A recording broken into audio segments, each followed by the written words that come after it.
listening to Your Secret is Safe with Me, non-judgmental talk about infidelity with Dr. Marie Murphy. If you're looking for new perspectives on complicated relationship issues, you've come to the right place. Days go by, they're crawling by. Hi, everyone. I'm Dr. Marie Murphy, and I'm a non-judgmental infidelity coach. If you are engaging in anything you think counts as infidelity, I can help you deal with your feelings, clarify what you want, and make decisions about what you're going to do. No shame, no blame, no judgments. A lot of the so-called advice out there for people who are cheating is little more than thinly veiled judgment at best, but that is not what I provide. I give you guidance and support that respects the fullness of your humanity and the complexity of your situation, no matter what you're doing. When you are ready to resolve your infidelity situation in a way that's truly right for you, there are two ways we can work together. You can enroll in my online course, You're Not the Only One, which contains powerful teachings and assignments that go beyond what I offer on the podcast. Or we can work together one-on-one via Zoom. To get started with either of these options, go to my website, mariemurphyphd.com. Together, we will find you some relief and a clear path forward. Okay, folks, today we are going to talk more about infidelity and sex work. If you missed the first episode I did on infidelity and sex work a little while back, you might want to listen to it before you listen to this one, because I make some general points about sex work and the relationship between sex work and infidelity that apply to what I'm going to talk about today. Just like I did in that other episode, I want to emphasize that sex work is a big topic, and the intersections between infidelity and sex work are also a big topic. And we're just going to look at another little slice of the pie today. This episode is not the last word on infidelity and sex work. Not at all. Also, just like I did last time, I'm going to suggest a little reading that might be of interest if you're looking to expand your understanding of sex work and infidelity. Two memoirs that focus a lot on sex work that are well worth a read are An Honest Woman by Charlotte Shane and Whip Smart, The True Story of a Secret Life by Melissa Febos. Since there are so many misconceptions about and prejudices against sex work out there, I feel compelled to note that neither of these women's stories are representative of any particular whole or are the final word on anything. But both books tell stories that are interesting, well-written, and full of food for thought on a lot of things related to relationships, actually, not just sex work. So the specific thing we're going to focus on today is this. Some people tell me that they feel like a current partner has cheated on them by paying for sex or being paid for sex in the past. And just to be really clear, I mean that someone discovers that their current partner, or perhaps a current potential partner, paid for sex or sold sex before they ever met this person, and this person thinks that their new partner's past actions retroactively count as cheating. And on a closely related note, some folks worry that they are cheating on a future partner if they're paying for sex in the present or selling sex in the present. And this is an unspecified future partner. The future partner, whoever they are, doesn't yet exist in this person's life. But the person who is worrying is afraid that their current participation in exchanging sex for money constitutes cheating on this theoretical future partner who they have yet to meet. Maybe you can totally relate to this kind of concern. Or maybe these kinds of concerns sound kind of odd or completely crazy to you. If the idea that something you've done in the past could constitute cheating in the present or in the future sounds perplexing, let me say this. People have all kinds of different ideas about infidelity and what counts as infidelity or what could count as infidelity. And people have all kinds of different ideas about what we owe our current partners or what we might owe a future partner. We also have different ideas about what current partners owe us within their past. Humans are different. Sometimes it's useful to simply behold the diversity of human experiences and perspectives and the diversity of ways in which people have thoughts about a particular thing, right?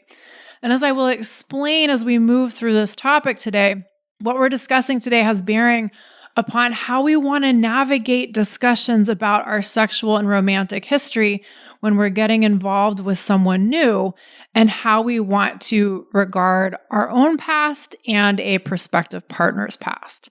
And this may be relevant to you even if you've never paid for sex or sold sex. So here's what sometimes happens. Two people will meet and they'll become interested in each other, and they'll start getting to know each other better, and they'll start sharing information about their life experiences with each other. And then at some point, they'll start talking about their sexual history or their past experiences with relationships or some combination thereof. Pretty normal stuff, we could say, whatever normal may mean, right? And then sometimes one member of this new potential couple shares something that totally freaks the other person out. Or maybe both parties share aspects of their history that totally freaks the other person out. And today I'm focused on the example of having exchanged sex for money in the past, but the historical details that occasion discomfort or maybe even alarm could have nothing to do with sex work. For instance, maybe somebody tells their new partner that they've been engaged 5 times, engaged to be married 5 times, and they ditch their soon-to-be spouse at the altar each of those 5 times. Maybe you hear that from someone you're on a very exciting second date with, and you see that as a huge red flag. Or maybe someone tells their new prospective partner that they've never had sex or never had a romantic relationship of any kind. And that seems alarming to the person receiving this information. Or maybe someone shares that they've had sex with 510 humans, 12 robots, and a few live animals here and there. And that sends the new person they've met into a state of confusion and uncertainty and maybe even terror. And then all of a sudden, these two people who are having a pretty great time getting to know one another are faced with the question of, what does this person's past mean for our current relationship? They may not be thinking about it that way, though. One, or maybe both, members of the new couple may be thinking, I don't know if I want to be with a person who has done that in their past. Or maybe it's more like, oh, that person shouldn't have done the things that they did in the past because that's bad for our relationship now. Or perhaps that person effectively cheated on me, even if they did whatever they did before we ever met. And then the other member of the couple, or the prospective couple, or maybe both members of the prospective couple, may be thinking, why the hell is this wonderful new person I've met decided they can judge me for my past actions? How could anything I did in the past possibly constitute cheating on anyone in the future? And these situations can be excruciatingly painful. If you find yourself in a situation like this may feel like a really unfortunate, really painful disconnect between your understanding of the past and its relationship to the present and your prospective partner's understanding of the past and its relationship to the present. So what are we to do if we find ourselves in a situation like this? I'm going to speak to what we may be able to do if we've already found ourselves in this kind of a situation. Meaning if we or a new person we're dating has shared a detail of our sexual history or their sexual history that the other person has gotten freaked out about. And then I'm going to talk about how we might be able to manage these kinds of situations before they happen, or maybe even prevent these kinds of situations from happening at all. If you have just started getting to know someone and you really like them and you're excited to see where things could go with them, and then they share that they've sold or paid for sex and you are totally freaked out by that, here's what I suggest. First of all, it's really important to recognize how stigmatized sex work is. And it's important to recognize that you may have absorbed the idea that anyone who participates in sex work as a provider or a consumer is doing something bad or is a fundamentally bad person or a tainted person or a dirty person. If this is what you currently think, there is a good chance that you've picked up these beliefs without really examining them or questioning them, because these beliefs are out there, for better or worse. But here's the thing, you have the opportunity to question these beliefs now if you want to. If you like the way you think about sex work and anyone who has participated in it, you get to keep your current way of thinking. Nobody can take it away from you. So if you like it, it's yours. And if you want to break off a new connection because the person you've met has bought or sold sex in the past, that is your prerogative. If you decide you're going to do that, I strongly recommend that you take responsibility for your preferences, however. What some people do is decide that they're totally justified in thinking that someone who has bought or sold sex in the past is a bad, dirty person. And when they break up with their new person because of their history with sex work, they blame their new person for having engaged in sex work in the first place. They say things like, well, you should have known better. You should have known that someone you were going to meet in the future wouldn't have liked it that you sold sex or paid for sex or whatever. So therefore, it's really your fault that I'm breaking up with you because you did the bad thing and you should have known better. You shouldn't have done that. Here's what I have to say about that. You have the right to be uncomfortable with sex work. And it's your prerogative to choose to not pursue a relationship with someone who has sold sex or paid for sex because you're not cool with that, even if it happened in the distant past. But is it your place to decide that sex work is fundamentally bad and to tell others that they're bad for exchanging sex for money? I want to suggest that it isn't. So if you learn that someone you've been dating exchanged sex for money in the past and you are not happy to hear that, I encourage you to try to take a moment to collect yourself before you say anything. Then, if you decide that you do want to end the nascent relationship, take responsibility for your preferences. You might say something like, listen, I've really enjoyed getting to know you, but I'm really uncomfortable with this detail of your history, and I'm not sure I'm going to be able to get over that. And since I don't know if I can stay in our relationship without poisoning it with my discomfort, I want to thank you for the time that we've shared and move on.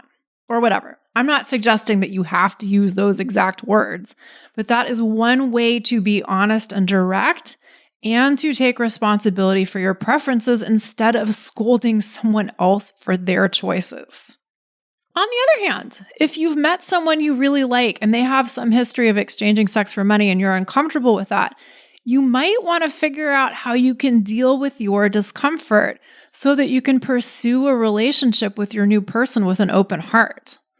And that may entail many things. Figuring out how to deal with your discomfort may entail a number of different practices, but at the very least, it will include examining your ideas about the relevance of someone's relationship history or sexual history to your current relationship with them, and examining your ideas about what it means to buy or sell sex. Your current ideas on these matters may not be ideas that you want to keep if you want to continue an enjoyable relationship with the lovely person you've just met, anyway. Upon examining your thinking, you might come to decide that the past doesn't have to matter in the present, or at least not in the way you thought it did. You might decide that how you and your new partner engage with each other now matters a lot more than whatever experiences they've had in the past. You might decide that you don't need to think about your new partner's sexual history ever again. You can choose to forget their history with sex work if you want to, right? It really is possible to do that. I'm not going to get into the details of how right now, but the idea that we have to remember certain things, it's just not how it works, and that's an optional belief that may not serve you. Upon further consideration, you might also come to decide that exchanging sex for money isn't quite as big of a deal as you once thought it was. Examining and possibly shifting your thinking on any topic is usually a process, though. Even when we know we want to change our thinking on a particular topic, it can take a lot of effort to do this, even when we're very motivated to do so, because if we've been thinking a particular thought or set of thoughts for a long time, our brain gets into the habit of treating those thoughts as the truth. But thank goodness for neuroplasticity. Changing our habitual ways of seeing the world is possible.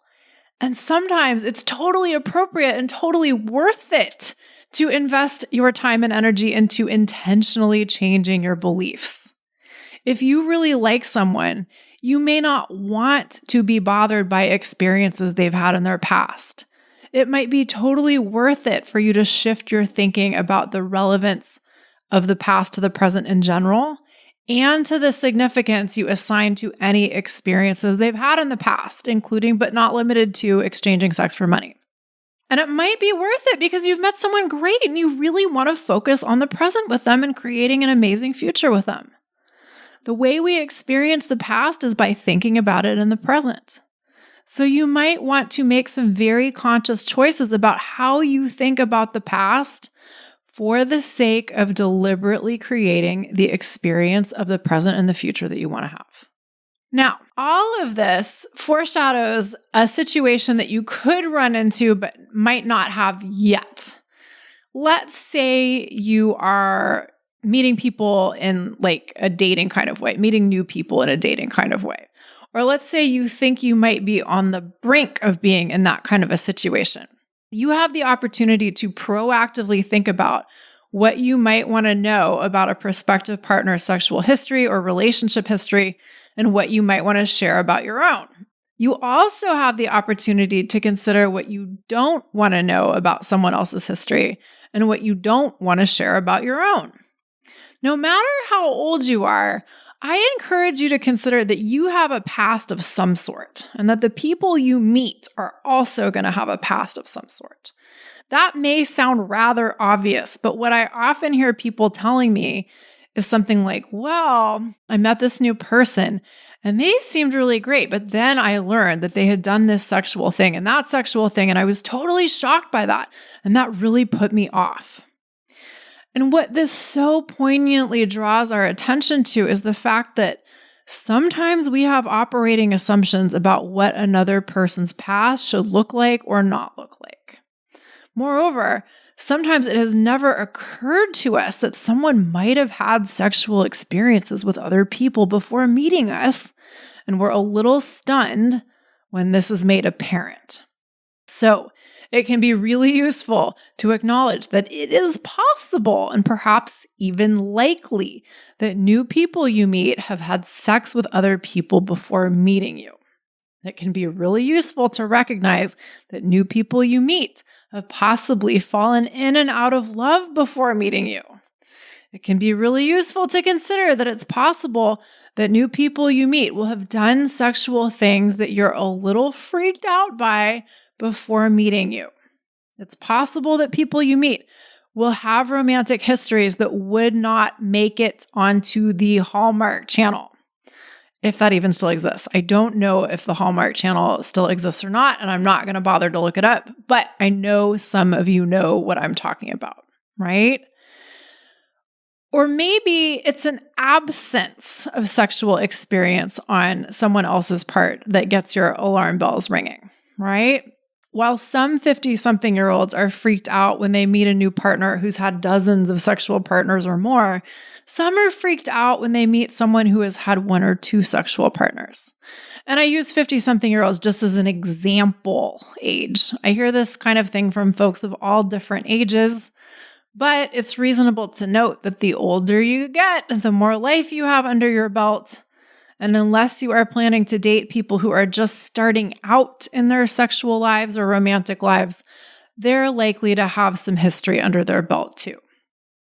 So, if we take it as a given that people you meet are going to have some kind of past, and if we consider the possibility that you might not be comfortable hearing about all aspects of their past, it can be really useful to consider ahead of time what you might want to know about their past and what you might not want to know about their past, It may be really useful to think about what you want to share about your own sexual and romantic history too, and also, of course, what you don't want to share.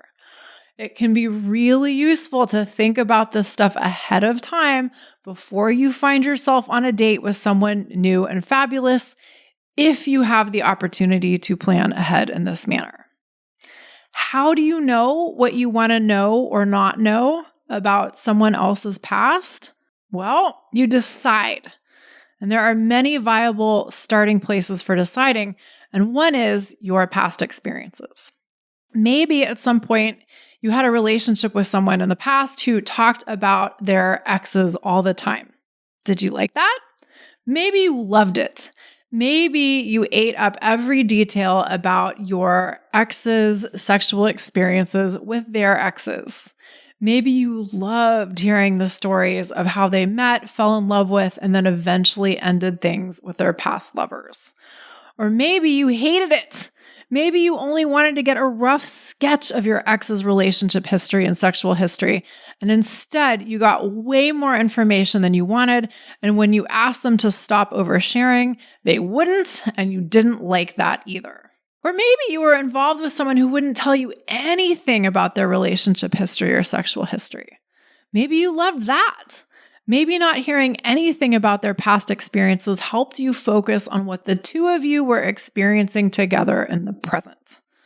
Or maybe you tend towards being jealous of a new partner's exes, and since your partner didn't tell you anything about their exes, you didn't find any reason to be jealous, and maybe that worked out great for you. Or maybe you thought they were withholding way too much information and you had a right to know some of the details of their sexual and romantic history. These kinds of experiences may inform your current preferences.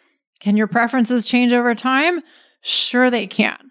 But if you don't know what your current preferences are, you can look around for clues, and your past experiences could be a useful reference point.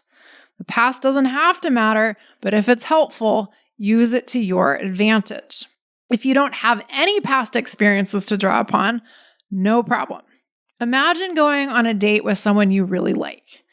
What might you imagine wanting to know about this person's relationship history or sexual history, and why? What might you imagine not wanting to know, and why? It's important to recognize that whatever you decide about what you want to share or learn or not learn can be adjusted. You're not coming up with a set of parameters for the sake of committing to them for the rest of a relationship or the rest of your life or anything like that. But having some sense of what you might want to know or not know can help you intentionally create the kind of relationship experience you want to have or create the kinds of dating experiences you want to have. Now, once you've decided, however tentatively, what you want to know or not know about a prospective partner's history, you get to decide how you want to tell them this. Let's say you've decided you don't want to know many details of a new partner's sexual history at all. You really don't want to know much of anything. That's a fair preference to have. Now, how could you communicate this to someone? Well, you could say something like, "Hey, it's nice to meet you. We're on our first date, but please don't tell me anything about your sexual history because I'm totally freaked out by the idea that you have any kind of a sexual history at all, and I will lose my shit and hate you if I learn too many details." But I don't really recommend that. Instead, if you've met someone and things seem to be going nicely, you might say something like, "Hey, I'm really enjoying getting to know you, and I'm hoping that we might get to know each other better in a lot of different ways. But I just want you to know that when it comes to anything related to sex, I'm a lot more interested in creating a sexual connection with you than I am in hearing about the sexual experiences you've had in the past. Let's focus on each other and getting to know each other in the present in this way. And let's just leave our respective pasts in the past." When you phrase it that way, you're stating your preferences clearly, and you're also focusing on what you hope to create with the new person you've met, namely a connection with each other in the present. Similarly, you get to decide what you share and don't share about your own history. You might decide that the past is past and your past is your business, and that's that. You might decide there are some things that you're willing to talk about if a new partner is interested. You might decide there are some things you really want a new person to know about your sexual and romantic history, even if they aren't seeking those details out from you. Just as I encourage you to think deliberately about what you want to know or not know about another person's past and why, I also encourage you to think deliberately about what you want to share about your own history and why. Some people share things about their sexual and romantic history because they think that sharing those kinds of details creates intimacy with a new partner. Some people think that sharing about these aspects of their past is a necessary part of forging a relationship with a new person. Some people think that there's a requisite amount of this kind of information that they need to share in order for a new person to fully understand them. Some people share their romantic and sexual history as a form of bragging or showing off. Some people share about these aspects of their past because they want forgiveness or approval or absolution. Sometimes people think that their past makes them tainted or is something that they need to be excused for. So they think that they'd better share the details that supposedly taint them so the new person they're dating can decide if they're willing to stick around or not. It's like, here's everything that's wrong with me, take it or leave it. That kind of idea. Some other people share the details of their sexual and romantic history because they're still trying to make sense of them. And they want someone to talk to about these aspects of their life. And they may find that their new partner just so happens to be happy to listen. And of course, sometimes people share the details of their sexual and romantic history without having any clear reasons for doing so. They just do it and they don't really know why. I want to suggest that you have the right to want to share or not share as much as you want to or don't want to. And I want to encourage you to get clear on your reasons for sharing or not sharing. Think about what your goals are in your new relationship or in any potential new relationship, and think about how sharing or not sharing the details of your past will help you achieve these goals. Again, not to beat a dead horse, but what a lot of people essentially want is to create a great new connection with a new person or with new people, plural. And if that is indeed what you're after, think about how what you share or keep private serves those purposes. And of course, if you're shooting for something different, think about how what you share or don't share serves those purposes. Now, all of that said, deciding what you want to share of your own sexual history or learn about another person's is one thing, and working this out with another person who may see things very differently from the way you see them is another. You may decide that you don't want to share much about your own sexual history with a new prospective partner, and you don't want to know much about your prospective new partner's sexual history either. Knowing that for yourself is great, but you could still find yourself on a date with someone who is hell-bent on learning all kinds of details about your sexual past, or sharing all of the details of theirs. And this might create some discord. Unless you have some pretty intense screening processes in place for dating new people, it might be difficult to prevent this from ever happening. But when you know what your preferences about sharing sexual histories look like, it's a lot easier to proactively discuss sharing protocols in a classy way, and it becomes easier to identify and deal with different preferences or incompatibilities in this department. If you meet someone who wants to know every detail of your sexual history and you haven't given any thought as to what you truly want to share, dealing with this person's desire to know is going to be different than it will be if you have a pretty solid sense of what you want to share and what you don't, and why you want to share what you want to share, and why you don't want to share what you don't want to share. Now, with everything I've said to this point in mind, I want to return to the question that some people have about whether anything you've done in the past, including exchanging sex for money, counts as cheating in the present. And I will tell you that my opinion is that anything you've done in the past does not count as cheating in the present. My opinion is that you have the right to keep your past as private as you want to. I do also believe that if something from your past has bearing upon the present, it might be a very good idea to share that with a new partner, but you get to exercise your judgment about what counts as something from the past having bearing upon the present. How do we know if something from the past has bearing upon the present? We decide, and you get to make that choice for yourself. Also, to echo something I said more about in the first episode on infidelity and sex work, which came out recently, I don't believe that it is inherently problematic to exchange sex for money. And by extension, I don't believe that if you've exchanged sex for money in the past, you've done something terrible that has to be shared with a new partner, or else you're hiding something from them that you have no right to hide. But although this is what I think about sex work and about the relevance of the past to the present, you're allowed to have different ideas. Obviously. What I think is super important is that you get really clear on what your ideas are and decide whether they're serving you or not. And if they are, that's great. But it usually works out better when we recognize that our preferences are our preferences rather than absolute standards for how things should be or how everyone else should behave. And it works out better when we take ownership of our preferences rather than assuming that everyone should see the world and see sex and relationships in the same ways that we do. Assuming that everyone regards the relevance of the past to the present in the same way that you do may lead to some really funny stuff in your relationships. And I don't mean funny in a good way.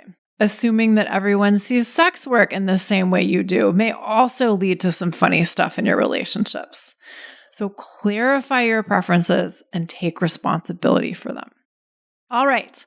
If you want my help figuring out where you stand in relation to disclosing that you've exchanged sex for money in the past, or how to deal with learning about someone else having exchanged sex for money in the past, let's talk.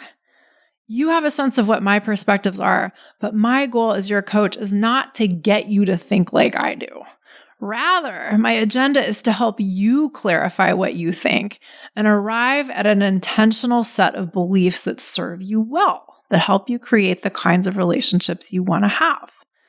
So if you want my help with anything that we've talked about today or anything else related to your infidelity situation, head on over to my website and schedule an introductory coaching session with me. That's the first step in working with me one-on-one. And of course, you can also learn more from me by enrolling in my online course, You're Not the Only One, which contains teachings and assignments that go beyond what I offer on the podcast. And you can find all of that on my website, mariemurphyphd.com, and even more specifically, the services page of my website. Okay, everybody, thank you all so much for listening. Have a great day. Bye for now. Thanks for listening to Your Secret is Safe with Me with Dr. Marie Murphy. Make sure to click subscribe to get updates on our latest episodes.